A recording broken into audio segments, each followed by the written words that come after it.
ఎప్పుడొచ్చావని కాదు బుల్లెట్ దిగిందా, ఎంత ఖర్చు పెట్టామని కూడా కాదు బుల్లెట్ దిగిందా అంటే ఖచ్చితంగా యూనివర్సల్గా దిగిన బుల్లెట్ బలగం సినిమా. బలగం సినిమాకి ఫిల్మ్ఫేర్ అందుకుంటున్నప్పుడు మీ ఎమోషన్ అసలు ఊహించుకోలేం కదా. భయపడ్డాను, అంటే షివర్ అయిపోయాను. ఇట్స్ జెన్యూన్ 20 సంవత్సరాల వెయిటింగ్, దానికోసం అయిన ఖర్చు చాలా ఉంది. సో రెండిట్లో మరి ఏది ప్రిఫర్ చేస్తారు మీరు? ఏది యాక్టింగ్ అప్పుడు మీరు రాజా కదా, అనుభవించినట్టు తెలుస్తుంది. ఒక సినిమా తీసి అది హిట్ కొట్టినప్పుడు ఆ డైరెక్టర్ ఎందుకు అంత గడ్డాలు వేసుకుంటాడు. సో అది డైరెక్షన్ అనేది మీకు ట్రైనింగ్ లేదు, బ్యాక్గ్రౌండ్ లేదు. అంటే యూజువలీ నేను ఐఎమ్ ఫ్రమ్ థియేటర్ అని చెప్పుకుంటారు చాలా మంది. సినిమానే అండి, నేను cinema is your learning platform, అంతేనా? అండ్ నాకు ఏదైతే వచ్చిన గ్యాప్ ఉందో అదే ఇప్పుడు నా సక్సెస్కి లీడ్. ఎక్కడెక్కడి నుంచో అలా అలా అలా అలా డక్కాముక్కీలు తిన్నారు, వైభవం చూశారు, ఖాళీ టైంలో చూశారు, అన్నీ చూసుకుంటూ యువర్ హియర్ టుడే. చాలా అప్ అండ్ డౌన్ చూసాను, అప్ అండ్ డౌన్ చూసారు, చాలా చూసాను. అక్కడ మీ కళ్ళలోనే కనపడుతుంది. వేణుగాడు కాలు పెడితే లెగ్గు, వేణుగాడు కాలు పెడితే లెగ్ అని చాలా తెలిసిన వాళ్ళు కూడా సెంటిమెంట్కి భయపడి వేషాలు ఇవ్వకపోవచ్చు. 2-3 పెద్ద డైరెక్టర్తో డైరెక్ట్గా. ఆ పెద్ద డైరెక్టర్లు ఎవరో?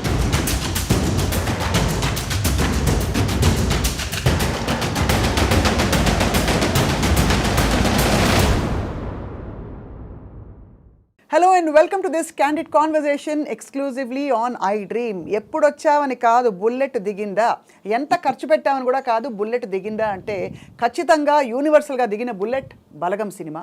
అండ్ ఈ మధ్య ఫిల్మ్ఫేర్ అవార్డ్స్ 3 ఈ సినిమాకి రావడం ఆశ్చర్యం ఏమీ కాదు. So I have with me అందరికీ సుపరిచిత నటులు and the one and only Balagam fame, Balagam director, Jabardasth fame వేణుగారు. వేణుగారు నమస్కారం. నమస్తే అండి. Very happy to see you. మిమ్మల్ని తరమి చూస్తే కూడా ఒక హ్యాపీనెస్ అవుతుంది ఇప్పుడు కూడా. థ్యాంక్ యూ అండి. నాకు కూడా ఆఫ్టర్ లాంగ్ టైం నేను మళ్ళీ ఒక ఇంటర్వ్యూకి వచ్చాను. అంటే చాలామంది అడుగుతున్నారు కానీ అండి బలగం చాలా చేశాము, మళ్ళీ నెక్స్ట్ అనౌన్స్మెంట్ తర్వాత మళ్ళీ స్టార్ట్ చేద్దాం అన్నాను. మధ్యలో ఫిల్మ్ఫేర్, ఆ ఫిల్మ్ఫేర్ తర్వాత ఫస్ట్ స్వప్న గారు అనగానే ఎస్ అన్నాను నేను. నాకు తెలిసిన ప్రముఖుల జాబితా చాలా పెద్దది, కంగ్రాచులేషన్స్. అండ్ వాళ్ళందరూ పెద్దవాళ్ళు. మీ సినిమాని మీరు లేనప్పుడు మెచ్చుకున్నారు. సంగీతం శ్రీనివాస్ గారు ఇటీవల చెప్పారు. అలా మీకు డైరెక్ట్గా అందిన కాంప్లిమెంట్ వేణుగారు?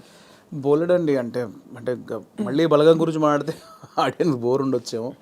సో మెనీ అండి, సో మెనీ. అంటే బలగంకి ఎస్పెషల్లీ వచ్చిన ప్రతి ప్రశంస ఇది బాగుంది, ఇది టాప్ 1, ఇది టాప్ 2 అలా లేదండి, అన్నీ టాప్ 1లోనే ఉన్నాయి.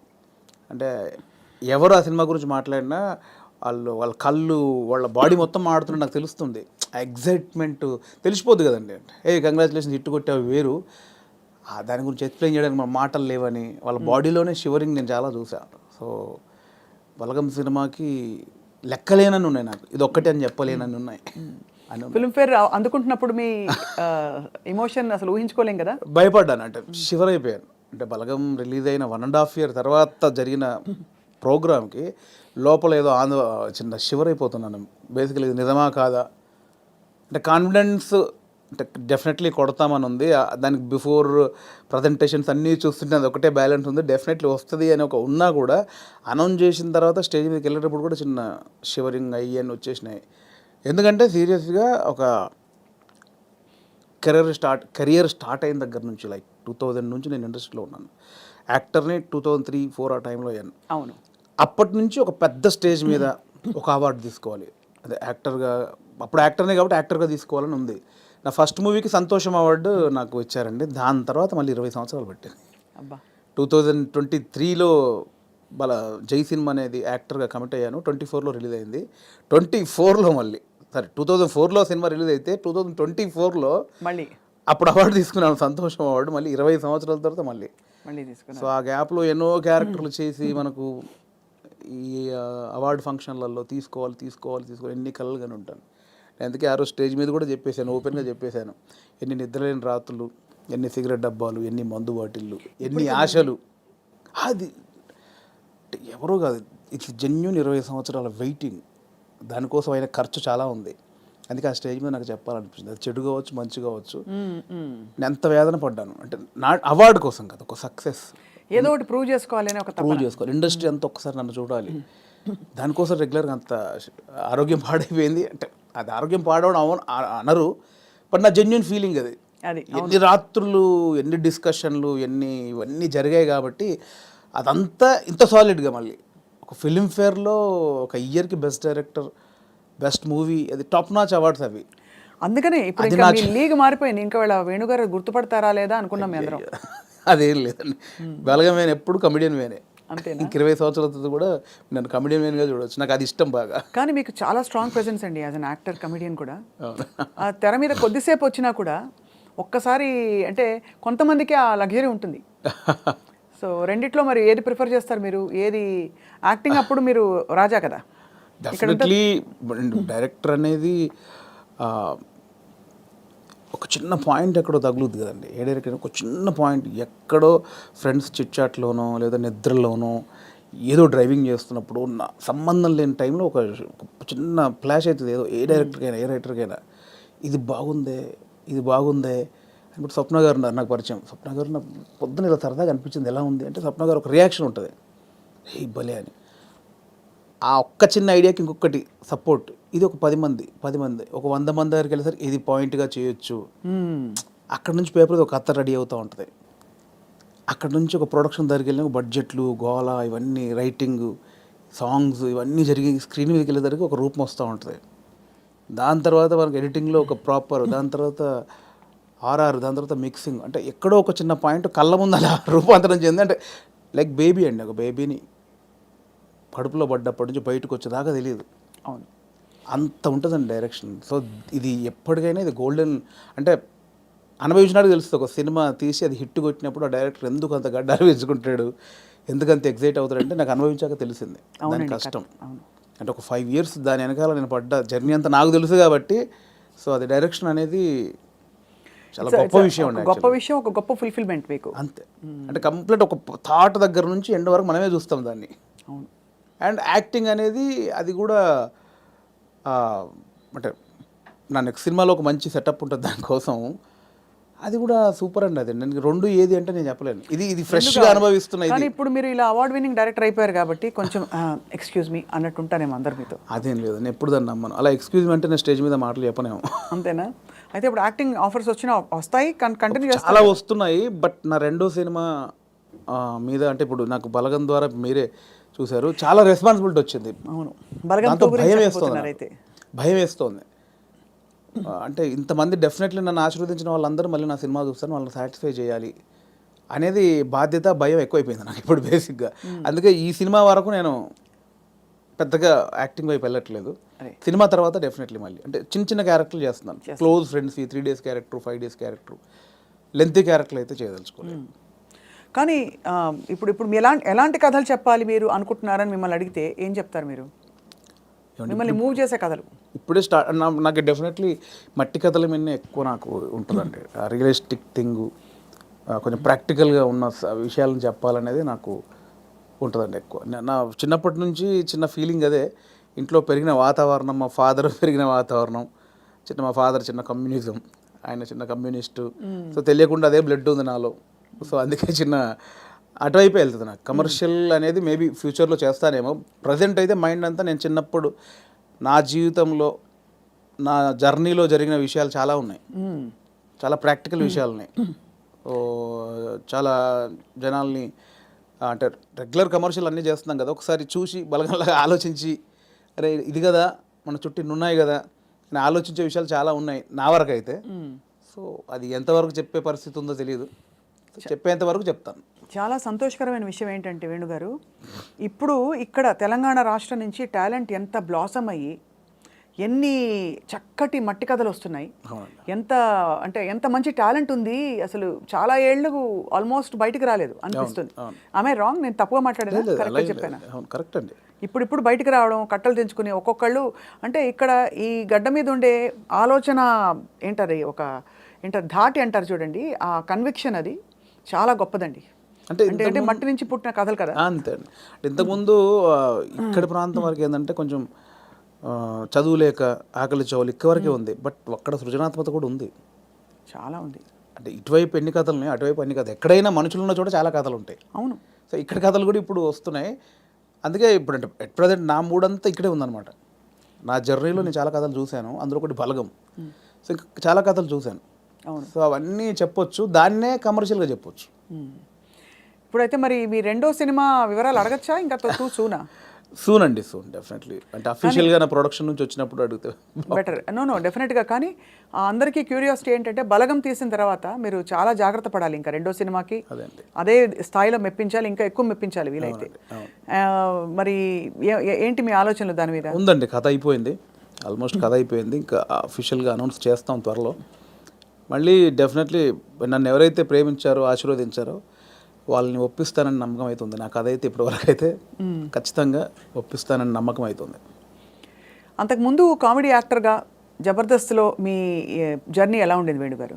అది హ్యాపీ జర్నీ అండి, చాలా హ్యాపీ జర్నీ నా లైఫ్లో. అంటే జాలీగా ఉన్న రోజులు అవి. అంటే నేను 2004లో యాక్టర్ అయిన తర్వాత 2015 వరకు గాడ్ గ్రేస్ని అసలు వెనక్కి తిరిగి చూసుకోలేదండి. అంటే నేను డైలీ 4 షూటింగ్లు 5 షూటింగ్లు. అంటే ఈరోజు హైదరాబాద్లో ఉంటే సడన్గా మీరు వేణుగారు ఎక్కడున్నారంటే ఈరోజు ఇక్కడే ఉన్నానండి ఈవినింగ్ అంటాను. రేపు ఫోన్ చేస్తే దుబాయ్లో ఉన్నానండి. అదేంటి నేను ఈవినింగ్ హైదరాబాద్ అన్న, అంత బిజీగా ఉన్నాను నేను. అంత బిజీగా ఉన్నా డైలీ 3-4 షూటింగ్లు, ఈవెంట్స్ అని దుబాయ్లు, ఫారిన్ షెడ్యూల్స్, చాలా బిజీగా ఉండేవాడిని. ఐ థింక్ 4 నుంచి 15-16 వరకు నేను వెనక్కి తిరిగి చూసుకోలేదు. అంటే మా ఇంట్లో నెలకి ఒక వారం రోజులు తింటే హ్యాపీ, అంతే. అంత బిజీగా ఉండేవాళ్ళు. పొద్దున ఎప్పుడైందో, సాయంత్రం ఎప్పుడైందో, నైట్ ఎప్పుడైందో తెలిసేది కాదు. సో 15 తర్వాత కొంచెం జబర్దస్త్ నుంచి బయటకు వచ్చి అప్పుడు ఇంకేమైనా చేసుకోవాలని ఈ బలగం ఏదైతే దానికి ప్లానింగ్లో ఉన్నప్పుడు మాత్రం కొంచెం ఒక 3-4 ఇయర్స్ బాగా స్ట్రగుల్ అయ్యాను. సో కానీ ఎలాగా అంటే మీరు చెప్పారు కదా, అంటే మీరు మట్టిలోంచి పుట్టిన కుటుంబం మీది. మరి మీరు పొట్టకూటి కోసం అయినా పని చేయక తప్పదు. అవును. మరి ఒకవైపు ప్లానింగ్, ఇంకోవైపు యాక్టింగ్ ఆపర్చునిటీస్ వదులుకోవాలి. అప్పుడు మీకు సంఘర్షణ వచ్చిందా? అయ్యో చాలా అండి. అదే అంటే యాక్చువల్లీ నేను 2013లో జబర్దస్త్ స్టార్ట్ అయింది. అప్పుడు పీక్స్ నేను యాక్టింగ్లో, స్టేజ్ షోలని, యాక్టింగ్ అని చాలా పీక్స్. ఆ జబర్దస్త్కి వెళ్ళిన తర్వాత మేము ఎక్స్పెక్ట్ చేయలే. మాది స్టార్టింగ్ స్టేజ్, మాది స్టార్టింగ్ టీం, మాది ఎక్స్పెక్ట్ చేయలేదు. యాక్చువల్గా జస్ట్ ఒక 13 డేస్, ఒక 4 రోజులు ఇవ్వండి చాలు అని తిరిగేవాళ్ళు, మా వెనకాల తిరిగేవాళ్ళు. సో ధనరాజు, మా చంద్ర అప్పుడు కొత్తవాడు, ఇంక వాడు రాలా అసలు. ధనరాజు నన్ను పక్కగా పట్టుకున్నారన్నమాట వాళ్ళు. అంటే మేము ఇద్దరే అంతకుముందు స్కిట్లు చేసాం, స్మోక్ టీవీ అని అవన్నీ చేసాం. సో వీళ్ళని పట్టుకోవాలని చాలా పట్టుకున్నారు. నేను కన్విన్స్ అవ్వాల, ఎందుకంటే సినిమా నేను అప్పట్లో కొంచెం టీవీ అంటే టీవీకి వెళ్తే సినిమాకి రాలేరేమో అనేది ఉంది. ఇప్పుడు లేదు. ఇప్పుడు స్క్రీన్ అనేది ఉన్నది తప్ప big screen, small screen, phone screen లేదు. ఇప్పుడు స్క్రీన్ అంతే. అప్పుడు ఆ వేరియేషన్స్ ఉన్నాయి. సో అప్పుడు 13 రోజులు మంచి అమౌంట్ ఎక్స్పెక్ట్ చేయని అమౌంట్ ఒకటి. 4 డేసే కదా అని లైట్గా కమిట్ అయ్యాం. ఆ 4 డేస్లో 13 ఎపిసోడ్స్ మీకు తెలుసు. అది జబర్దస్త్ స్టార్టింగ్ 18 రేటింగ్. అంటే గురువారం వస్తే వెయిట్ చేసేవాళ్ళు, గురువారం కోసం ఒక టీవీ షో కోసం వెయిట్ చేసేవాళ్ళు. సో 13 డేస్ తర్వాత మళ్ళీ బతిలాడి ఇప్పుడు అనుకున్న అమౌంట్ కంటే డబుల్ పెంచారు. సరే అని మళ్ళీ 13 చేసాం, 27 ఎపిసోడ్ చేసాం. ఆ తర్వాత ఇంకా అది జబర్దస్త్ ఎట్లా అయిపోయిందంటే తెలుగు రాష్ట్రాల్లో గురువారం వస్తే ఏంటి అనేది. ఇప్పుడు స్కిట్లు రాయడం అది కూడా ఎలా జరిగేది? అది ఉండేది. సో అప్పుడు ఏంటంటే, అప్పుడు ఇంకా ఇది మీకు తెలియట్లేదండి, ఇది చాలా అద్భుతం, మీకు ఎంత అంటే అంత ఇస్తాం, మీరు కంటిన్యూ చేయండి అన్నారు. అప్పుడు నేను ఏంటంటే, నాకు సినిమా అనేది, నేను సినిమా కోసం వచ్చాను, ఇది చాలా బాగుంది, చాలా డబ్బులు ఇస్తున్నారు, ఇంటింటికి గడప గడప వెళ్ళాం, రీచ్ అయ్యాం, ఇంత డబ్బులు వస్తున్నాయి, అటు షోలు, రెమ్యునరేషన్ అన్నీ వస్తున్నాయి, కానీ నాకు సంబంధించింది పోతుంది. అవును, నేను సినిమా అనుకున్నాను, దీనికోసం రాలేదు, ఇటు పోతే నా సినిమాకు దూరం అయితే దీని నుంచి బయటకు వచ్చానండి. అబ్బా చాలా పెద్ద ఇదండి. మామూలుగా సెటిల్ అయిపోతాం మనం, పైసలు వస్తున్నాయి కదా, ఎందుకు బై నీకు అందుకని బయటికి వెళ్ళాక 1.5 year తర్వాత ఇది రైజ్ అయిపోయింది. అంటే ఇంటర్నెట్ ఫ్రీ అయిపోయి ప్రతి ఒక్కరికి సెల్ ఫోన్ చేతిలోకి వచ్చేసి ఇది వైరల్ అయిపోయింది. అప్పుడు ఏమైంది, నేను జబర్దస్త్ కొన్ని చేశాను కాబట్టి సినిమాలో కొంచెం దూరం అయిపోయా, టీవీకి వెళ్ళడం వచ్చేసి. అవును ఇది వచ్చేసిందని నేను దాన్ని పక్కన పెట్టేసి సినిమాకి వచ్చేసరికి ఇది పక్కకు పెట్టేశారు. అరే ఇలా అయింది ఏంటి అని కసిలో మళ్ళీ ఒక 1 year చేసాం. అవును, మీరు తిరిగి వచ్చినప్పుడు అయితే వెల్కమ్గా తీసుకున్నారు మిమ్మల్ని, తీసుకున్నారు. మళ్ళీ 1 year చేసిన తర్వాత అప్పుడు ఇంకా మైండ్లో డబ్బు అని మళ్ళీ ఇటు వెళ్ళినోని మళ్ళీ ఇటు వచ్చా, ఇక్కడ మళ్ళీ డబ్బు కోసం వచ్చా, బట్ లోపల మాత్రం ఇది కాదని నన్ను వేధిస్తుంది అనమాట. మళ్ళీ బయటకు వచ్చాను. ఆ మళ్ళీ బయటకు వచ్చిన తర్వాత 2015 మిడ్లో బయటకు వచ్చామండి. అప్పటి నుంచి అరాకొర అప్పటి నుంచి స్ట్రగుల్ స్టార్ట్ అయింది. ఆ 15 మిడ్లోంచి 2020 వరకు ఆ 4 years ఇటు లేక అటు లేక ఆ 4 years బాగా స్ట్రగుల్ అయ్యాను. అది మేజర్ నా కెరియర్లోనే వెరీ బ్యాడ్ పీరియడ్. అంటే తినడానికి ఉండడం వేరు, అది వేరు, బట్ మైండ్ బిజీగా ఉండడం మెయిన్ ఇంపార్టెంట్. అవును, మైండ్ బిజీ. మనం అసలు ఎక్కడ ఎటు వెళ్తున్నాం అని ఒక తెలుస్తుంది కదా లోపల. పొద్దున 6 గంటలకు వేస్తే స్టాఫ్ వచ్చారా, పొద్దున 12 గంటల వరకు ఈ షూటింగ్, మధ్యాహ్నం ఆ షూటింగ్, దుబాయ్, ఇటు ఆస్ట్రేలియా, ఇవి అన్నిట్లో ఈ స్కిట్ల బిజీ ఉంటుంది. ఇప్పుడు మీరు ఇందాక అడిగారు స్కిట్లు, మినిమం ఒక స్కిట్ రాయడానికి 2 రోజులు పట్టేదండి. ఎవరు రాస్తారు? నేను, నా టీం మెంబర్స్, ఎవరైనా ఒక రైటర్, అంటే మనకు సింక్లో ఉన్న మెయిన్ టీమ్ లీడర్ దగ్గరనే ఉంటుందండి. ఇంప్రూవ్ అని ఉంటుందండి యూఎస్లో, అంతా ఉంటుంది ఇది. 100% ఇంప్రొవేషనే స్క్రిప్ట్ అండి, స్క్రిప్ట్ రైటింగ్ ఏ ఉండదు. సో మీకు దానికి నేపథ్యం, మీరు Depends థియేటర్కి అది. వెళ్ళారా? థియేటర్కి వెళ్ళారా? థియేటర్ ఏం లేదండి నాకు. థియేటర్ ఎక్స్పీరియన్స్ లేదు, జస్ట్ మీరు చూసి నేర్చుకున్నవి అంతే ఇవన్నీ. అంతే. ఎందుకంటే ఇప్పుడు బాడీ మనం లాంగ్వేజ్, కూర్చున్నామండి, టైమింగ్. ఇప్పుడు పాయింట్ ఎట్లా వస్తే మనం కూర్చున్నాము, లేట్ అవుతుంది, ఈ లేట్ అయిన గ్యాప్లో ఏం చేద్దాం అని ఒక థాట్, ఏం చేయొచ్చు అని కూర్చొని మాట్లాడుకోవడం. అలా మాడుకుంటే ఏదో జోకులు వస్తూ ఉంటాయి. ఓ బంచ్ ఆఫ్ జోక్స్ వచ్చాక అసలు దీనికి ఏంటి కంటెంట్ ఏంటి, కథ ఏంటి, ఓ ఇలా వచ్చాడు, ఓ మిడ్లో గొడవ జరిగింది, లాస్ట్లో ఆ గొడవ పడి సారీ చెప్పాడు, ఓ స్టార్ట్, ఓ మిడ్, ఎండ్, ఏం చేయొచ్చు దీనికి. అలా కూర్చి స్కిట్ రాయడమే, అలా టీం అంతా రాయడం, ఆలోచన ఎక్కడైనా పాయింట్ వస్తుంటుంది.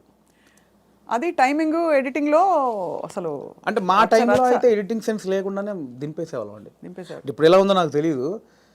నా ధనరాజు కానీ, నేను కానీ, అప్పుడు రాఘవ్ గారు కానీ, చంద్ర కానీ, అంటే అప్పుడు ఇప్పుడంటే పాపం వాళ్ళు జబర్దస్త్ వాళ్ళకి, ఇప్పుడు వాళ్ళకి ఏమైందంటే కొన్ని వేల పాయింట్లు టచ్ చేశారండి. అవును, ఎన్ని స్కిట్లు అయి ఉంటాయి, కొన్ని వేల స్కిట్లు అయి ఉంటాయి, వేల పాయింట్లు టచ్ చేశారు. ఇంకేం చేయాలో అర్థం కాక వాళ్ళకి. అవును. అప్పుడు మేము కొత్త కాబట్టి మాకు అన్ని కొత్తయే, ఆల్ పాయింట్స్. ఇప్పుడు అత్తా కోడళ్ళు ఓ 100 పాయింట్లు ఉంటాయి, అప్పుడు మాకు అవన్నీ కొత్త. ఇప్పుడు అత్తా కోడలు చేయమంటే ఏది చేసినా కూడా ఆల్రెడీ చేసినట్టే ఉంటుంది. సో అట్లా మాకు చాలా పాయింట్స్ దొరికేవి. ఇప్పుడు చంద్ర మొత్తం ఫ్యామిలీస్ మీదకి వెళ్ళిపోయాడు, నేను అన్నీ కొంచెం టిపికల్గా ఉండాలి, అరే నేను ఈ కొంచెం కొత్తగా ఏదో చేసేవాడిని, ధనరాజు ఇంకో, అట్లా ఎవరి కేటగిరీ వాళ్ళకు ఉండేది. సో అప్పుడు పోటాపోటీ బాగా చేసాము. సో ఆ 15 నుంచి బయటకు వచ్చాక అంత మంచి రెమ్యునరేషన్స్ కానీ, ఈవెంట్స్ కానీ, మీకు తెలుసు ఈవెంట్స్ ద్వారా మంచి ఆర్టిస్టులకు మంచి ఆదాయం ఉంటుంది, చాలా బాగుంటుంది. అదే కదా. సో అటు ఇటు మిస్ అయ్యి ఈ 15 నుంచి 20 వరకు నేను దాదాపు మీరు ఎక్స్పెక్ట్ చేయలేని అమౌంట్ మిస్ అయిపోయాను. సో ఆ లోపల అది ఉంటుంది, అది బాధ అనమాట, తిండికి బాధ కాదు. అనవసరంగా దాంట్లోంచి బయటకు వచ్చావు, ఇప్పుడు ఇంత పోయింది, ఇప్పుడు ఇది లేదు అది లేదు.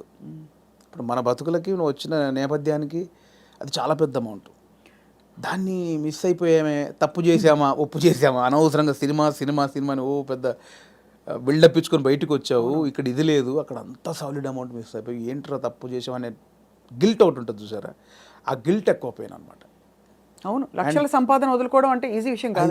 అండ్ ఇప్పుడు పొద్దున్న లేవగానే ఇంకొకటి అండి, ఒక బిజీ పర్సన్ మీరు ఉన్నారు స్వప్న గారు అంటే, మీరు ఇంకా మిమ్మల్ని కట్టేసినా కూడా మీరు ఆగలేరు, ఎందుకంటే మనకి అంత ఉంది, అంత పని చేసేవాళ్ళు పొద్దున్న లేవగానే మనం ఏం పని లేదంటే ఎలా ఉంటుంది.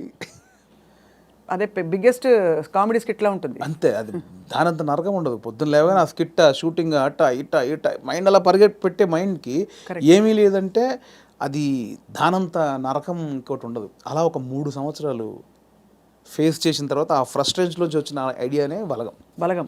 అంటే ఇన్ని రాసాము, నేను చాలా సినిమాలకు, అంటే చాలా సినిమాలు కాదండి, నా ఫ్రెండ్స్ డైరెక్ట్ చేస్తా ఉంటే వాళ్ళకు నేను సబ్జెక్ట్లో కూర్చునేవాడిని, కామెడీ ట్రాక్స్ రాసి ఇచ్చేవాడిని.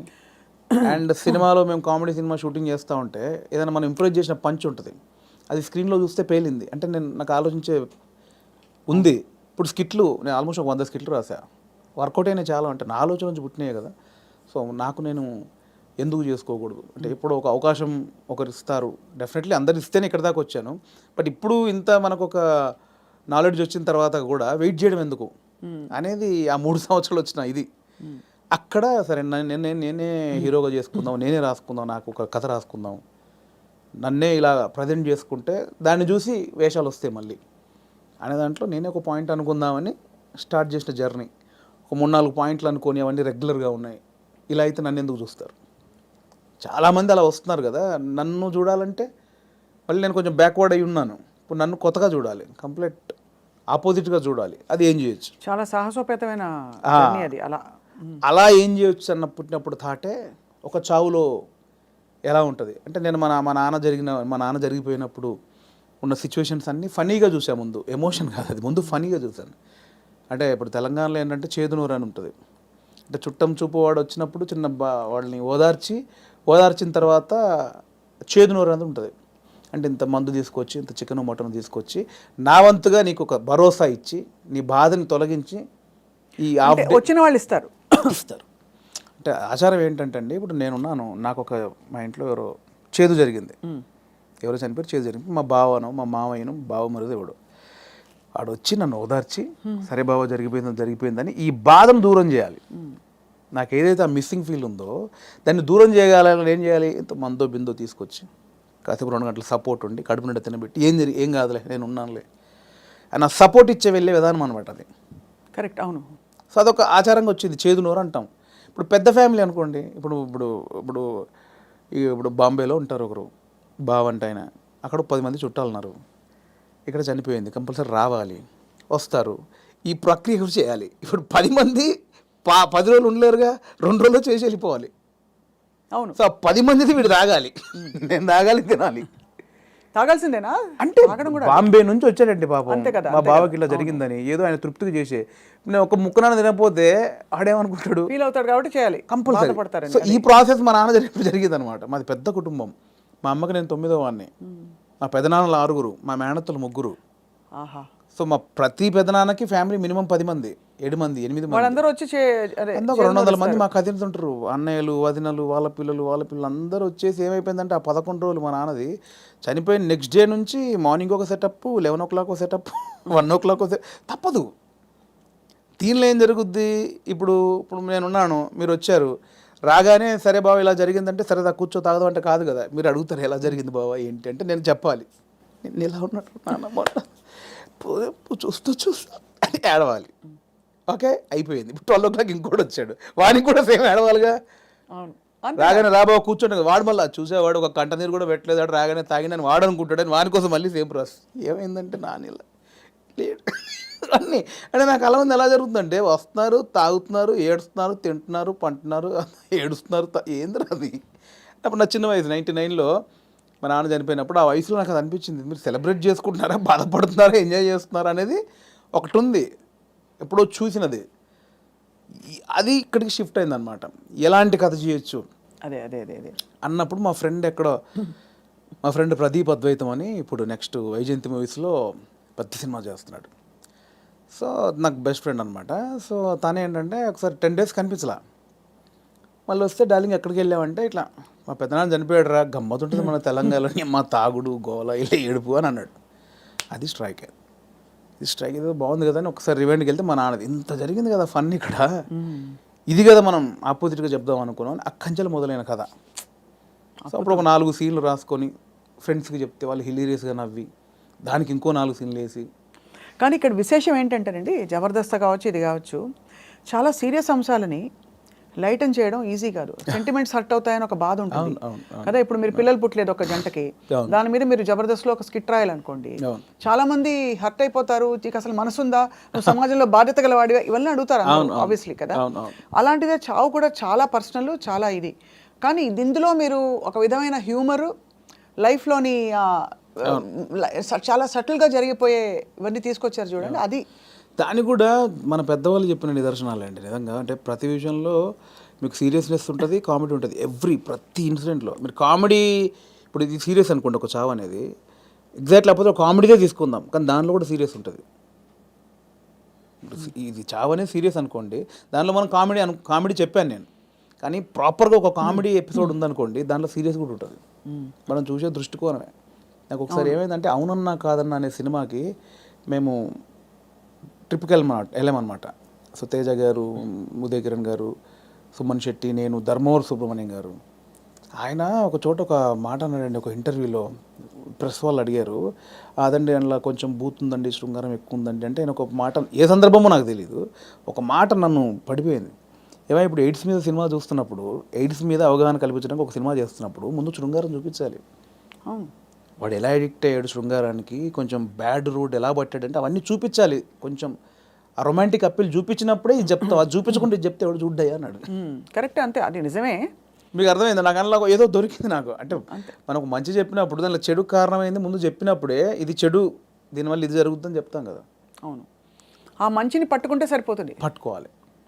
అదే దానికోసం ఇవన్నీ తప్పదు, మేకప్ చేయడం తప్పదు. పలకం కూడా అంత, నేను రాగానే కుటుంబాలు కలుస్తాయంటే ఎవరు చూడరు. కుటుంబం కలవాలి అంటే సోది అనుకుంటారు.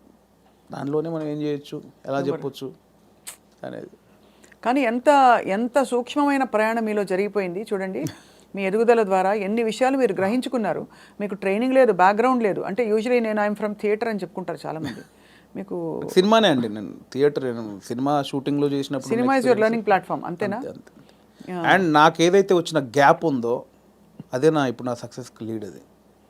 అయితే మీ పైసలన్నీ మాకు ఇస్తారా? లేవు, ఎక్కడి ఆ 3 సంవత్సరాలు ఎలా బతికారనుకుంటారు? అంటే ఇప్పుడున్న పైసలు ఇచ్చేస్తే మాకు, అప్పుడు మళ్ళీ మీరు కూర్చుని 3 సంవత్సరాలు ఆలోచిస్తే 3 సంవత్సరాలు కాదు, ఈసారి మీకు 3 నెలలు ఇస్తున్నావు టైం. అంటే దేవుడికి ఒకటి ఉంటుందండి, దేవుడు ఒకటిసారి ఇస్తారు అనమాట. అస్తమానం అదే అంటే ఇవ్వడు, ఉన్నే లాక్కని బయలుదేరి అంటాడు. ఒకటేసారి ఇచ్చాడు, ఇక దాన్ని జాగ్రత్త పడాలి. మళ్ళీ 3 సంవత్సరాల గ్యాప్ ఉంటే రాదు ఇప్పుడు, అంతే కదా, రానివ్వరు కూడా. ఇప్పుడు ఇంకా మీరు ఇంకా మిమ్మల్ని తీసుకెళ్ళి జీవితం పెట్టేశాను అక్కడ ఫిల్మ్ ఫేర్. అంటే మీరు ఎంత కోల్పోయి you got the lady home. అంతే కదా, అందుకే నేను లేడీ అంటే తెలుసు కదా, చాలా తెలుసు, చాలా మందికి తెలుసు. చెప్పాలి సరే, బ్లాక్ లేడీని తీసుకొచ్చుకున్నారు. అదే ఆ మెట్లు ఎక్కుతున్నప్పుడు కానీ, అది చేతిలో ఉన్నప్పుడు కానీ, నేను అంటే చాలా ఇంటర్వ్యూలో మాట్లాడే మనకు భయం అయ్యేది బేసికల్గా స్టేజ్ మీదకి వెళ్ళి మాట్లాడాలంటే. కానీ ఆ రోజు ఎందుకో చిన్న లోపల షివర్ అయిపోతూ, నమ్మలేని విషయం కదండి. ఎవరికి అంకితం ఇచ్చారు, ఏమైనా చెప్పారు అట్లాంటివన్నా? అంకితం లేదండి, అంటే ఇది అంకితం ఇవ్వాలంటే తెలుగు ప్రేక్షకులు ఇవ్వచ్చు, అది అంతే, తెలుగు ప్రేక్షకులకు ఇవ్వచ్చు అండ్ నా వైఫ్కి ఇవ్వచ్చు. ఎప్పుడు పెళ్ళైంది వేణుగారు మీకు? నాకు 2009, అంటే బిఫోర్ జబర్దస్త్. బిఫోర్ జబర్దస్త్. మీ పెళ్ళైన తర్వాత మీ లైఫ్ జబర్దస్త్గా మారింది, అంతేనా? ఇందులో 2 అర్థాలు ఉన్నాయి. అందరికీ అంతే మారింది. మేడం గారు పాప నన్ను చూసి తిట్టుకుంటారేమో. మేడం గారికి కంగ్రాచులేషన్స్ చెప్తున్నాను. మీ వైఫ్ పేరండి? శ్రీలత. శ్రీలత గారికి కంగ్రాచులేషన్స్, మీ వారు సాధించి ఛేదించి చూపించారు. అది డెఫినెట్లీ నా వైఫ్ సపోర్ట్ 101% ఉందండి. ఈ 5 years జర్నీలో నేను ఏది పట్టించుకోలేదు బేసిక్గా. అవునా? ఏది పట్టించుకోలేదు ఇన్ సెన్స్ అంటే డబ్బు ఉండగానే అన్ని కాదు. ఇది ఒక్కటి కట్ చేసి మేము thumbnail పెడితే ఏముంటుంది? మా వైఫ్ నన్ను ఈ 5 ఏళ్లలో అస్సలు పట్టించుకోలేదు. మీరు ఏదైనా పెట్టొచ్చండి, నేను అడిగింది మీరు పెట్టరు, నేను వద్దన్నది మీరు ఆపరు. జోక్ నాకు అంటే మిమ్మల్ని చూస్తే మా అందరికీ జబర్దస్త్ స్ఫూర్తి వచ్చేస్తుంది అనమాట. నా వైఫ్ సపోర్ట్ 100% ఉందండి. తను నాకు ఎక్కువ బర్డెన్ ఇవ్వలేదు, పిల్లల విషయంలో కానీ ఫ్యామిలీ విషయంలో కానీ నన్ను అర్థం చేసుకుంది పాపం. చాలా అవసరం కదండి ఎందుకంటే ఏ సినిమాలు అంటావేంటి, ఉద్యోగం చేసుకోక అని అనే వైఫ్స్ ఉంటారు, లేదు వచ్చిన పని చేసుకోవచ్చు కదా అని అనేవాళ్ళు ఉంటారు. అంటే ఈ ఇప్పుడు అబ్వియస్లీ సినిమా ఫీల్డ్ మీకు తెలుసు, నిద్ర పట్టదండి బేసిక్గా.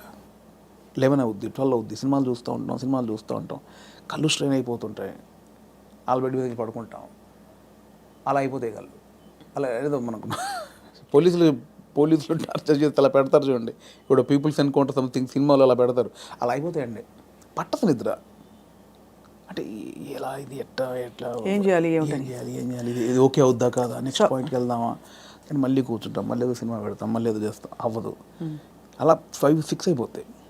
అట్లేదండి, మళ్ళీ సినిమా చూద్దాం, లేకపోతే దొరకవు సినిమాలు, దొరకవు. అవును, సరే మనకు సంబంధించిన సినిమా ఎంతసేపు చూస్తావు, ఎంతసేపు నీ నెక్స్ట్ కథ కొంచెం నవ్వుకోవడానికి ఒక సినిమా చూస్తాం, ఏదో పెడతాం, ఇది కాదు మళ్ళీ అది పెడతాం, అది కాదు ఇంకోటి ఏదో వెబ్ సిరీస్, ఇది కాదు బుక్ పడదు. అంటే నాకు తెలిసి ఇప్పుడు అనుభవిస్తుంది కదండి, మేబీ 2-3 సినిమాలు చేసిన తర్వాత మైండ్ సెట్ అయిద్దేమో మేబీ. దీన్ని అంటే వర్కే లైఫే అనేది నాకు తెలిసి కొంచెం ఎక్స్పీరియన్స్ తర్వాత నాకు అలవాటు అవుతాం. ఇప్పుడేమో ఎంతసేపు ఇంత ప్రేమించారు, ఇంత గౌరవించారు, మంచిది చెప్పాలి, చెప్పకపోతే గౌరవం పోద్దేమో. నువ్వు జెన్యూన్ ఫీలింగే, బట్ అంటే మీరు హ్యాండిల్ చేయాలి కదండి. అండ్ ఇప్పుడు నాకు అంతకుముందు యాక్టర్గా ఉన్నప్పుడు ఎలా ఉంటుందండి, పొద్దున్న స్టాఫ్ వస్తారు, చిన్న 7 o'clock వెళ్తాం, 8 o'clock లొకేషన్ వెళ్ళగానే కలర్ఫుల్గా దిగ్గానే యూనిట్ మొత్తం 200 మంది ఉంటారు, ఎవరెవరు యాక్టర్లు ఉన్నారు, చిన్న సరదాగా ఉంటుంది, క్యారవాన్కి వెళ్ళామా, రెడీ అయ్యామా, తృప్తిగా వచ్చామా, చేసామా, 6 అయిపోయిందా, కథం, ఈ షూటింగ్ అయిపోయింది ఇంటికి. ఇప్పుడు అలా కాదు కదండి, రూమ్లోనే పొద్దున్న లేస్తే ప్రాజెక్ట్ అయిపోయేంత వరకు సబ్జెక్ట్ క్లారిటీ ఉందా, ప్రొడ్యూసర్ ఏమంటాడు, హీరో ఏమంటాడు, ఇది మనం అనుకున్నది కరెక్ట్ వర్కౌట్ అవుతుందా, ఏమైనా డైల్యూట్ అవుతుందా, ఈ దాంట్లోనే అయిపోతుందండి ఎప్పుడు మైండ్. దీనివల్ల నాకు ఏమైందంటే డైరెక్టర్స్ మీద ఇప్పుడు విపరీతమైన రెస్పెక్ట్ వచ్చేసేది నాకు. అంతకుముందు ఏముంది, వీళ్ళు తీస్తారులే సినిమా, వీళ్ళు ఇంట్రా దీనికి ఎక్కువ చేస్తారు అనిపించేది. ఇప్పుడు అది భరించిన తర్వాత నాకు ప్రతి దర్శకుడి మీద రెస్పెక్ట్ వచ్చేసింది. మరి నాకు మొన్న ఎవరో ఒక కథ చెప్తానన్నయ్య, నీకు ఒక చిన్న మీరు ఇంపార్టెంట్ క్యారెక్టరు అంటే, నా దాంట్లో నెక్స్ట్ వీక్ అని 3 వారాలు తోసేసాను. తర్వాత పాపం అనిపించింది, వస్తానంటే అన్న మీరు ఎక్కడ రమ్మంటారు, మీ ఆఫీస్కి రమ్మంటారా, లేదా కాఫీ షాప్లో కూర్చుంది, ఇవన్నీ అంటున్నాడు అతను. మీ ఆఫీస్ ఎక్కడ ఉందో చెప్పిన వస్తా, వద్దన్నా మీరు అలా అంటారండి, సారీ అని ఇబ్బంది పెట్టి, అదేం లేదు తమ్ముడు, అంటే నేను మీ ఆఫీస్కి వస్తానా, లేదా కాఫీ షాప్లో కూర్చుందా, నీ ఆఫీస్ చెప్పు, నీ ఆఫీసు నీ టేబుల్ ముందు నీ చైర్ ముందే కూర్చొని వింటాను, నాకు ఎక్కడొద్దని చెప్పా.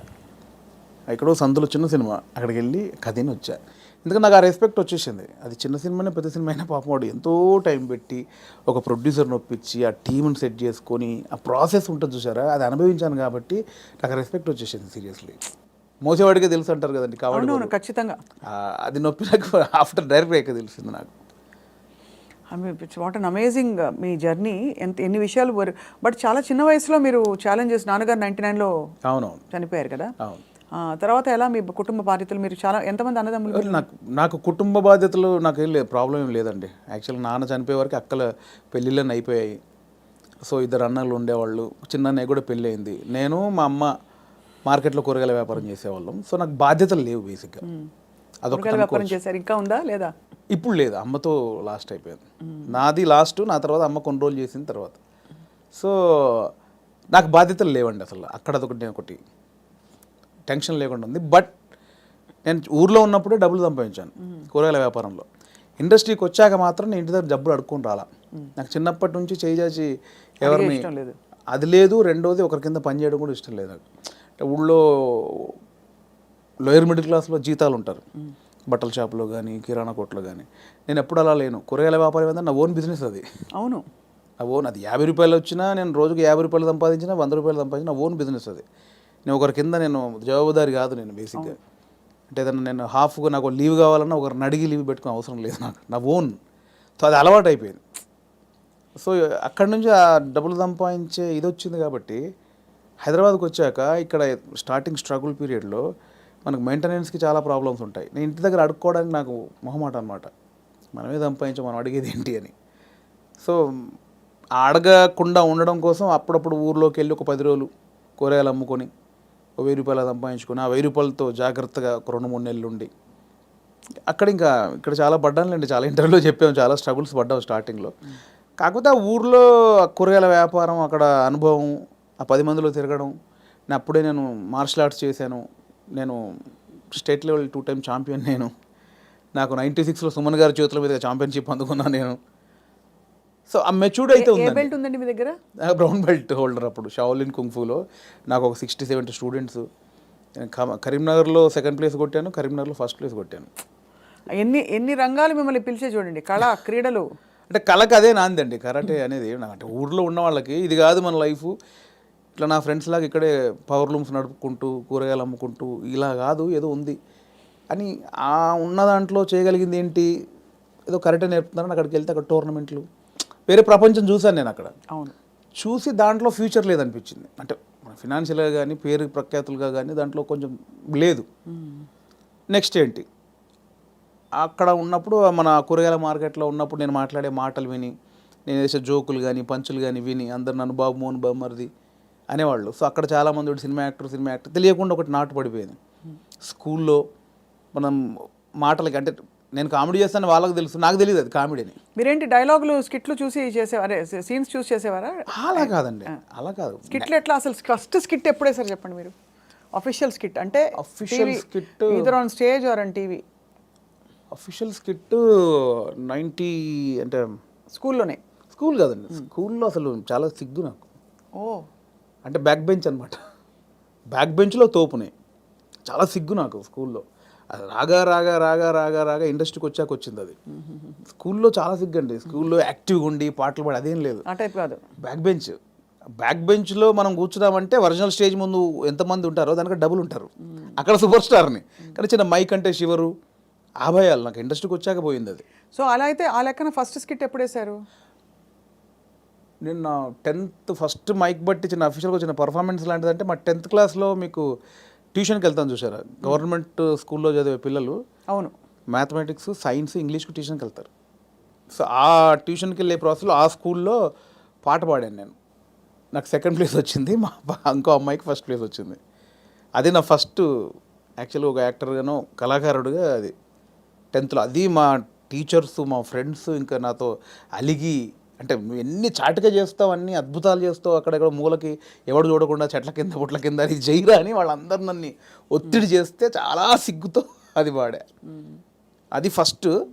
ఇండస్ట్రీలో స్కిట్ అంటే స్మోక్ టీవీతో బాగా రీచ్ అయ్యామండి బేసిక్గా. అవునవును. స్మోక్ టీవీతో రీచ్ అయ్యాము. దానికి బిఫోరు చిన్నగా చేసామండి. మనసు మాట వినదు అనుకుంటా, ఐ థింక్ నా సెకండ్ మూవీ మనసు మాట వినదు. దుర్గం చెరువులో ఆడియో ఫంక్షను. అప్పుడు ఏంటంటే అప్పుడు కూడా నాకు సిగ్గు, బట్ యూనిట్లో నా అల్లరి నా గోలకు అందరూ ఫ్యాన్స్. ఓ స్లోగా అలాగా. యూనిట్లో ఇప్పుడు డైరెక్షన్ డిపార్ట్మెంట్ తోటి కానీ నాకు మార్తాండ్ శంకర్ గారు, అవునవును. ఆయన నాకు ఆదిత్య గారి దగ్గర ఆయన కో డైరెక్టరు, బాగా నాకు ఇంకా క్లోజ్ అనమాట అన్నయ్య. ఆయనతో నేను ఎంటర్టైన్మెంటు అది అలా బిహైండ్ ద స్క్రీనే, ఇందాక బ్యాక్ స్టేజ్ అన్నది అలా కెమెరామెన్ కానీ డైరెక్టర్ కానీ ఆదిత్య గారు కానీ శంకర్ అన్న కానీ ఇంకా వేణుగాడు ఉన్నాడంటే రచ్చ, అందులో వేణుగాడు రెండు అంతే. ఇంకా ఆ నైట్ చచ్చిపోవాల్సింది ఒక్కొక్కటి నవ్వి అలా ఉండేది. సో అక్కడ నుంచి మీకు కాన్ఫిడెన్స్ వచ్చింది? రాలే, ఇంకా అక్కడ కూడా రాలేదు. అలా అందరికి నోన్, లైట్ మెన్స్తో సహా డిపార్ట్మెంట్ అందరికి నోను. దుర్గం చెరువులో ఆడియో ఫంక్షన్ జరుగుతుందండి మనసు మాట విందు. అప్పుడు నవదీప్ చెన్నైలో షూటింగ్ చేస్తున్నాడు. సో 8 o'clock ఇక్కడ ఈవెంట్ జరగాలి. సో 7కి స్టార్ట్ చేసాము. నవదీప్ ఆందవే అంటున్నాడు. ఆ డ్యాన్స్ పోటీలు జరిగే, డ్యాన్స్ చేస్తారు కదా వాళ్ళు ఈవెంట్లో ఆడియో ఫంక్షన్లో. డ్యాన్స్ అయిపోయింది, 4-5 పాటలు పాడారు. అక్కడ నవదీప్కి గంట లేట్ అయింది ఫ్లైట్.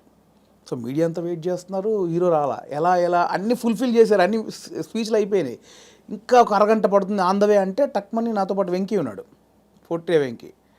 వాడు కొంచెం యాక్టివ్, వాడికి స్టేజ్ యాక్టివ్, నాది బ్యాక్ బెంచ్ యాక్టివ్ అంటే వాడు స్టేజ్ మీద యాక్టివ్. వాడు ఏంటంటే కాన్ఫిడెంట్గా అందులో ఉన్నది ఇంత అయిన టాపిక్ కాన్ఫిడెంట్గా చెప్తాడు. నా దగ్గర ఇంత ఉంటుంది, కాన్ఫిడెంట్ ఉంటుంది, ఇంత చెప్తే అనమాట. వాడు ఎక్కేసాడు, వాడు ఎక్కువ 15 నిమిషాలు ఊపేసాడు. ఇంకా నవదీప్ ఇంకొక 20 నిమిషాలు సబ్జెక్ట్ కొంచెం, కానీ దాన్ని కాన్ఫిడెన్స్ లెవెల్ ఎక్కువ తనకి, అంటే ఇంతున్నదాన్ని ఇంత కాన్ఫిడెంట్గా చెప్పగలడు. సో వాడు 20 minutes చేశాడు, ఇంకా నవదీప్ 20 నిమిషాలు రావాలి. ఎలా అన్నప్పుడు నాకు తెలియకుండా అనౌన్స్ చేశారు, ఇప్పుడు వేణు మిమ్మల్ని 20 నిమిషాలు ఎంటర్టైన్ చేస్తాడని. వాళ్ళు అనౌన్స్ చేయగానే మా యూనిట్ వాళ్ళు ఉంటారు కదా, ఓ అని ఒక స్టార్కి ఎట్లా అప్లాజ్ వస్తుందో అలా అరిచేశారు. అట్లా మొదలైంది. ఎవర్రా మీరు అడిగింది, నాకు షివరు, ఎవర్రా నన్నలా వీళ్ళు ఈ అప్లాజ్ వచ్చేసరికి కూర్చున్న వాళ్ళకి ఎలా ఉంటుంది, బోయిడోడ తోపు వస్తున్నాడని అనౌన్స్ చేశారు. రావే అంటే నేను ఎక్కడో చీకట్లో కూర్చొని నన్ను పిలిచాను నేను ఎక్కకి స్టేజ్ అంటే దేనికి ఎక్కాలి ఎక్కువ అన్నారు. ఇంకా అది ఫస్ట్ నాది పర్ఫార్మెన్స్ యాక్చువల్గా. అలా షివర్ అవుతూ చేయి ఎంత నవ్విస్తావు కదా చేయంటే, బ్యాక్ స్టేజ్ నవ్విచ్చేది వేరు, ఆ టాపిక్లు వేరు, ఆ సబ్జెక్టులు వేరు. స్టేజ్ మీద ఎలా అని ఇంకా తక్కువ చేసి మనకి ఆడిషన్లో యాక్టర్గా ఆడిషన్ చేసేటప్పుడు చేసిన కొన్ని ఐటమ్స్, కొన్ని జోకుల్ని అలా ఒక్కొక్కటి చేస్తూ ఉంటే అప్లాజు, దాంతో ఒక 25 నిమిషాలు 30 నిమిషాలు సోలోగా ఎంటర్టైన్ చేశాను. ఈ లోపు నవదీప్ వచ్చాడు. అది ఫస్ట్ పర్ఫార్మెన్స్ ఇండస్ట్రీలో. సో అలా మీకు కాన్ఫిడెన్స్ వచ్చి చూడండి ఎక్కడి నుంచి మీరు ఎక్కడికి వచ్చేసరి వాళ్ళ ఫిల్మ్ఫేర్ అవార్డు అందుకుని. అవునండి. ఒక అద్భుతమైన జర్నీలో ఇప్పుడు నెక్స్ట్ ఏంటని ఇంకా ప్లాన్ చేస్తున్నారు మైండ్. ఎవరు చేశారు ఇదంతా అంటారు? దేవుడా, మీరేనా? మీ రాత మీరే రాసుకున్నారా? దేవుడు రాశాడు? దేవుడు నమ్ముతారా? డెఫినెట్లీ నమ్ముతానండి. గుడ్డిగా నమ్ముతాను. అంటే గాలిలో దీపం పెట్టి దేవుడా అయితే అన్ను, దేవుడు అంటే నమ్ముతాను. అంటే మీరు చేస్తూ దేవుడా అంటారు. అంతే.